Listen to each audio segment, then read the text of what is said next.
ADHD അഥവാ attention deficit hyper activity disorder. ADHD കുട്ടികൾക്ക് ഏറ്റവും പ്രധാനമായിട്ട് കാണുന്നതാണ് ശ്രദ്ധക്കുറവ്. ഇവർക്ക് ശ്രദ്ധ കേന്ദ്രീകരിക്കാനും അതുപോലെ തന്നെ ശ്രദ്ധ നിയന്ത്രിക്കാനും ഇവർക്ക് വളരെ ബുദ്ധിമുട്ടാണ്. പിന്നെ പതിവായി ഇവർ പ്രധാനപ്പെട്ട സാധനങ്ങൾ ഇവർ നഷ്ടപ്പെടുത്തും. പിന്നെ സംഭാഷണത്തിനിടയിൽ ഇവർ നിരന്തരം തടസ്സപ്പെടുത്തും അല്ലെങ്കിൽ ബുദ്ധിമുട്ടിക്കും. ഈ കുട്ടികൾക്ക് ഇവർക്ക് നിശ്ചലരായിരിക്കാൻ വളരെ ബുദ്ധിമുട്ടാണ്. അവർ പല കാര്യങ്ങളിലും ഏർപ്പെടും, അതുപോലെ പലതും തുടങ്ങി വെക്കും, പക്ഷെ അവർ പൂർത്തിയാക്കാൻ പറ്റത്തില്ല.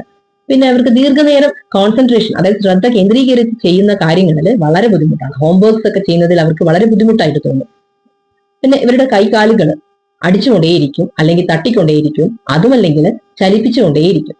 ഇവർക്ക് അമിതമായ ശബ്ദത്തിൽ ഇവർ അമിതമായ ചലനം അതിൽ ഏർപ്പെടും.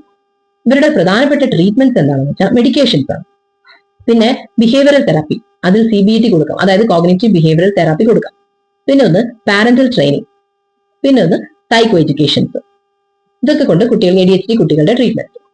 Thank you.